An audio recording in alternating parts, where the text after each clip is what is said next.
All right, today's program. The Takish Quartet in residence at the CU College of Music performs concerts worldwide and is one of 2 or 3 of the most highly regarded string quartets in the world. They teach and mentor graduate and undergraduate students at CU and have their own subscription concert series at the CU College of Music. Ed Dusinberre is the first violinist of the Takish Quartet. Today, Ed and the graduate string quartet, the one and only Ivalas, literally one and only, Google it, will explore the art of the string quartet with us, and the Ivalas will be performing the music. Ed, please come on up.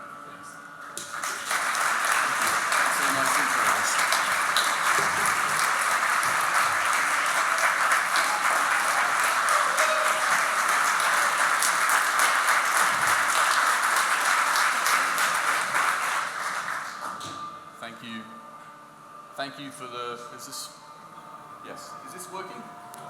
Not yet. Let's see. There we go, great. It's extremely nice to be here today, a great honor, and thank you for the nice introduction. We're going to try and get inside what it's like to be in a string quartet today. Quartets are a very funny mixture, challenging mixture of individual expression and group cooperation. We've got 4 strong personalities, musical personalities, and we're always trying to reach a common goal, to play really well together and create a convincing musical whole. It always seems to me, as you can tell, I'm from England, and I've always thought it would be a very valuable addition to the political system in England if, in order to be a member of Parliament, you had to play at least 1 year in a string quartet.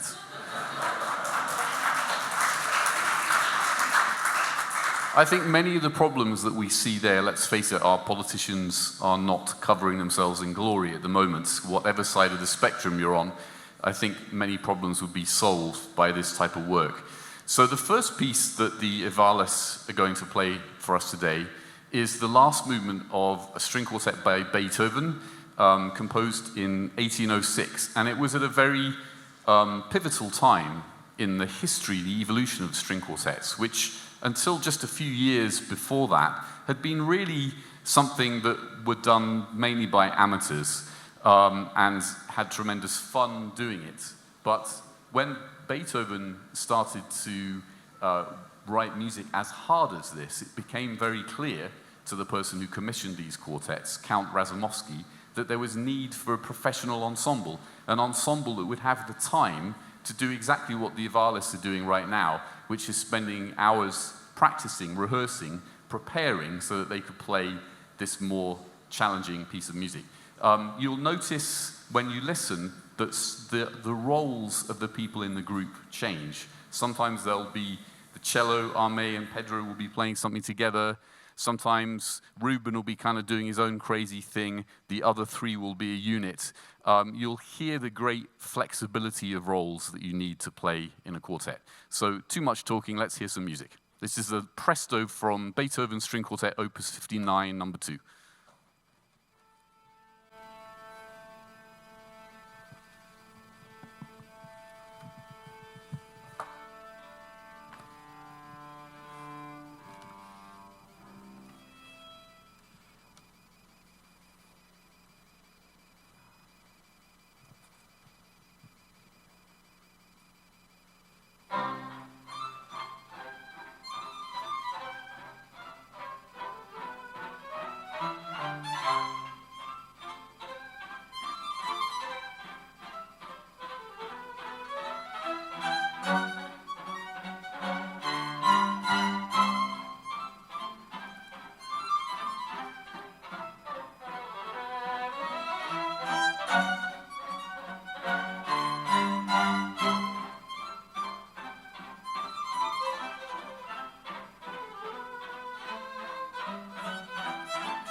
Aren't they great?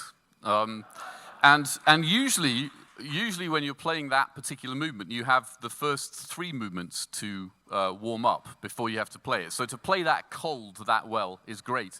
There's one thing I really liked here. I'm wondering if we can copy. I kind of like the way there was a screen down, and then it just emerged, and suddenly we were there. It was much better than just walking on stage. So maybe we can do that again. So having, said some complimentary things, a string quartet, when we get together and rehearse, I think it's fair to say, unless they disagree, we don't spend a lot of time sitting around in a rehearsal complimenting each other. That's not really the job. It's the process is always to try and improve, to find more interesting ways of playing, more exciting ways of playing, to be more faithful to what the composer wanted. So I'm just wondering, this was great. I'm going to ask Ruben, first of all, what do you like about this piece, and what things do you think you guys still need to work on? Well, I think how I think of this piece is, this movement of the piece is, it's like a galloping horse. And for a while, I feel like it kind of got away from us. And what we've been really working on, and is a challenge, is still having a feeling of reining it in and having it held, but with energy, and still having that same feeling of really going forward, but still in control. And I think that probably applies to a lot of string quartet playing, is just finding a balance between those two things. So that's what we're always working on. That's great. It's a great comment. And I wonder if we could hear, right at the beginning, the 3 of you, Anita, Pedro, Ame, just playing this rhythm. I mean, Beethoven was quite an obsessive guy, and you can certainly hear that in this music with this kind of insistent rhythm that's going on all the time.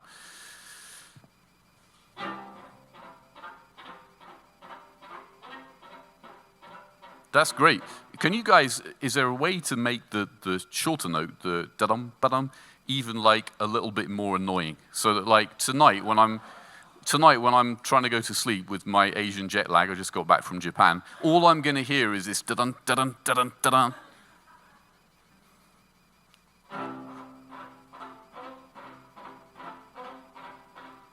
Yeah, good. That's great. Because in a way, your function, I mean, I'm a first violinist, so I can say this. First violinists, we're a bit of a crazy bunch. And your function is to sort of rein Ruben in, just what he was talking about. So I think be a little more insistent with the rhythm. You're almost too polite with it last time. Let's just try that. Can we try all together now from the beginning?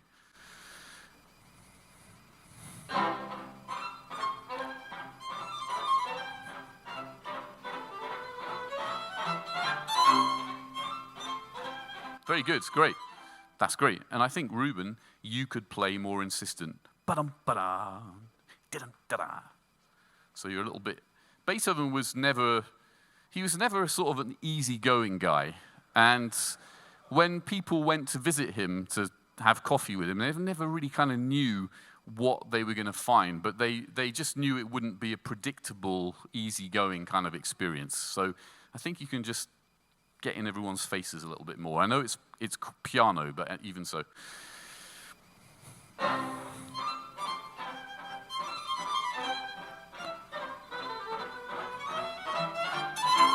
Very good. That's great. Yeah, great. Now, I wonder if you guys could play my favorite bit in this whole movement from 85. You'll hear, as we get into this section, an amazing bit where this little motif gets thrown around the group. So you almost, it goes by so fast you can't even tell who's playing. But it's individual. Everyone's playing on their own. And then at the end of it, it all comes out in a very satisfying cadence on again, this familiar tune. Can we just have a listen to that? I think it kind of sums up what a string quartet is. Like individuals who in the end have to come together.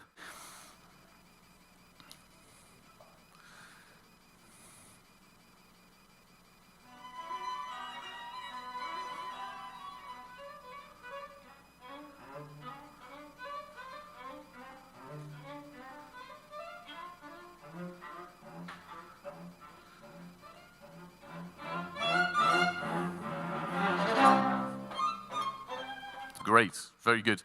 I have to say, that was, yeah.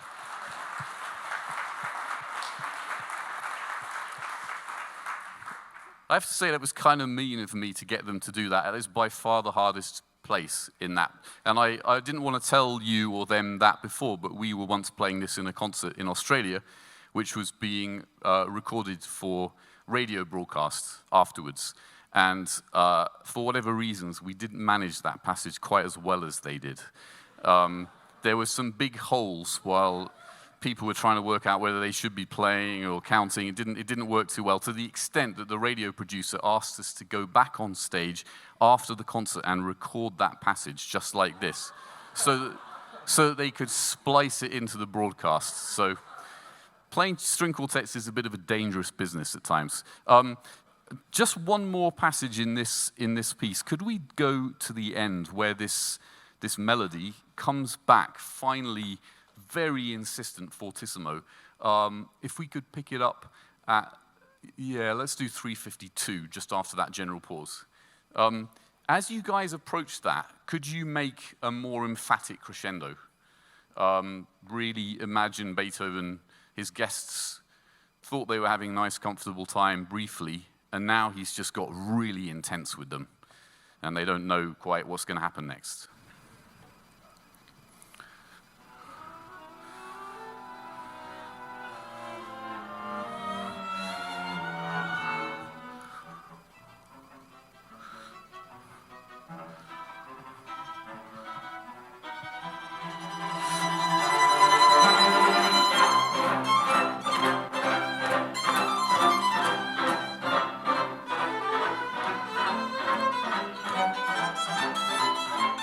Great, fantastic. That was really good, because I think you guys just held, talking about reining in the horse, you just held us a little bit more there. It was that much more emphatic. So we're going to move on to the second piece that the Avalis are going to play, and I may rudely cut them off in the middle of this, but this is a piece by the American composer George Walker, and I'm going to have Anita introduce it. Thank you. Thank you all so much for having us. This is so much fun. This next piece that we're going to play is by George Walker. He was the first African-American graduate of the Curtis Institute of Music, one of the best, most prestigious music schools known. And he wrote this immediately after his graduation. And this is his string quartet number 1. We'll be playing the second movement. The second movement has often been, much like Barber adagios for strings, adapted and played for a chamber orchestra, which we also got to do this summer, and that's how we were introduced to this piece. So, and the second movement was written in memory of his grandmother. Thank you.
Great. I'm very sorry to cut you off there. It sounds totally beautiful. Thank you. Wonderful.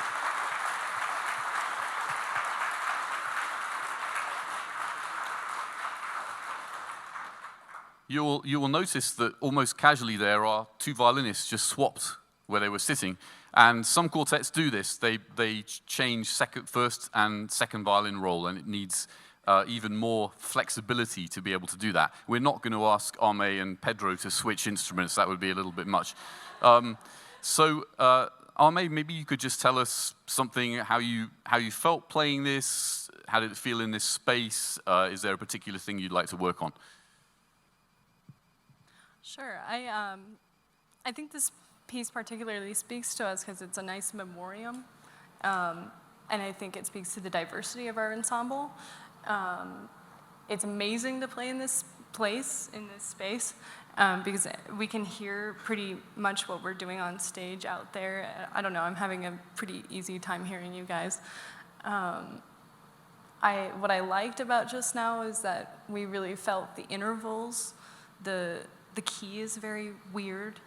F sharp major is really difficult key to play in, and then it goes to E flat, which I think is really cool. It has that everyone can feel that change. It doesn't matter whether you're a musician or not. I think that's very special. That's great. That's great. And you will have noticed also what a different type of discipline is required to play a piece like this. The Beethoven had a lot of kind of creative tension between the parts. This is much more homogeneous, it's much more unified. And the only thing I wondered was whether right off the bat you could immediately make the very beautiful sound that you made after a few bars. And again, it's not quite fair because you wouldn't normally be starting right here. But can you have it really imagine the type of sound you want before you play the first note and just make it really beautiful right off the bat?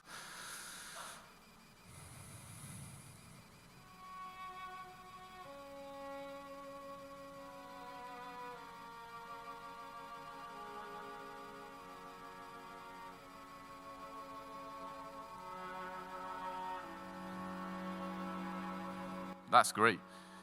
As I'm listening to you, what I'm thinking about is an actor. If we go and watch a play, if you're in the front row, you often get spat at a lot because when the actors are talking very quietly, they have to enunciate everything, and everything has to be with that much more intensity when you're playing quietly. So again, whatever the mood is, you mentioned the memorial, can we right away feel from all four of you that you're absolutely in the mood? It doesn't take 2 bars just to warm up. Can we try it one more time?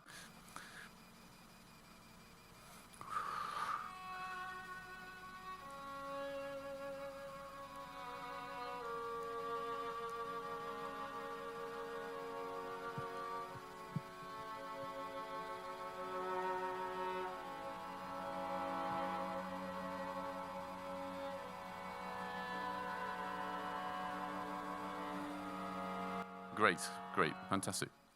That was great. So I think the idea of this was just to give you a little snapshot of what it's like to play in a quartet. Listening to the 4-way tests at the beginning of this meeting, I was very struck by the sense of goodwill, friendship, and of course you are all experts in teamwork. And these are all qualities that you really need in a string quartet. And we certainly in the Tokach feel very lucky to be working with the Ivalis, who just came to us from the University of Michigan. They've just been studying with us for about a month or so now. I left a couple of minutes in case anyone has a question for them. Yes?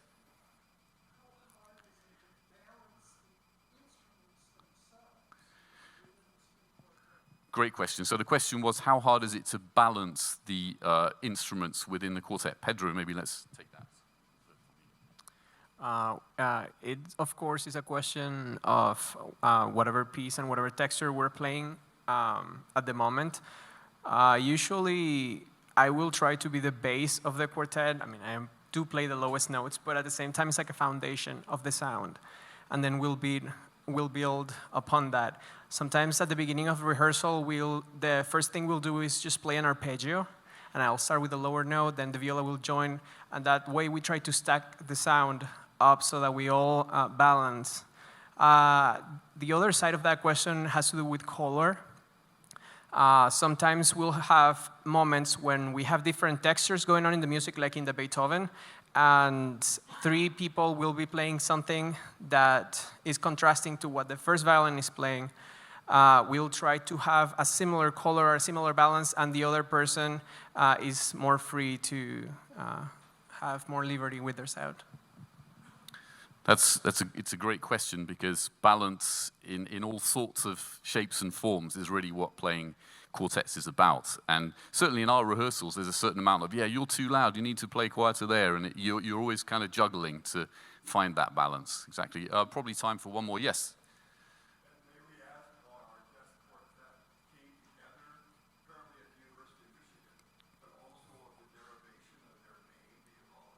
Great. Yeah, good. So yeah, we get this question a lot. First of all, we feel very lucky that we get to play in a group with not just colleagues, but friends. And we formed, so the 3 of us were originally with a different violist, and we formed at our teacher at University of Michigan. She has a summer program, and she put us together, and we both realized we had a shared passion for diversity in the arts. And I think it was really exciting that we were able to play in a group with people that look like us. I don't think that's ever something that we thought would happen growing up. So we feel very lucky about that. And since then, it's just been a journey to becoming as serious as we are now and getting to study with the Takash Quartet, which we're still pinching ourselves, honestly. Our name.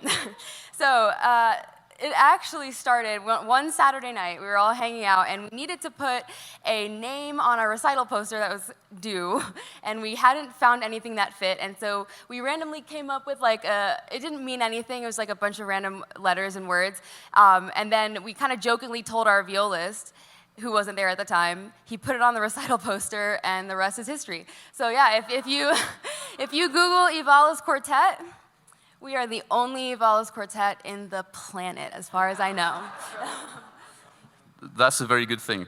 I think I saw another hand up there. Yes. Good. And where are you from? Okay. Hi, I'll stand up, and that's fine. My name's Amay. I'm the newest member as of 5 months now. Yay. I'm from LA. My mother's Argentinian. And yeah, I'll hand it off to you. Hi, my name is Pedro Sanchez. I have been with the quartet for now 2.5 years or so. I am originally from Caracas, Venezuela. I came here to the US in 2011, and since then I have been just from school to school, just jumping around, getting degrees after degrees. And, well, I just was lucky enough to find them 3 years ago, and the rest is history, like Anita said. I'm Ruben Cabetta. I grew up in Des Moines, Iowa, and I'm a founding member of the quartet, along with Anita and Pedro. My name is Anita. I am from kind of all over the place, but now I consider Ann Arbor, Michigan, my home. Great. Well,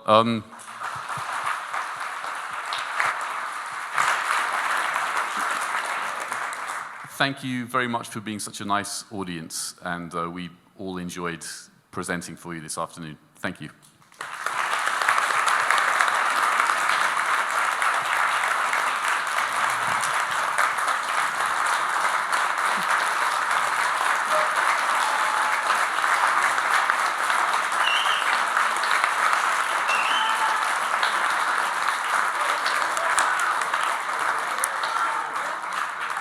To add into the quartet as they vanish beneath the screen, we say thank you so much for sharing this side of student life with us.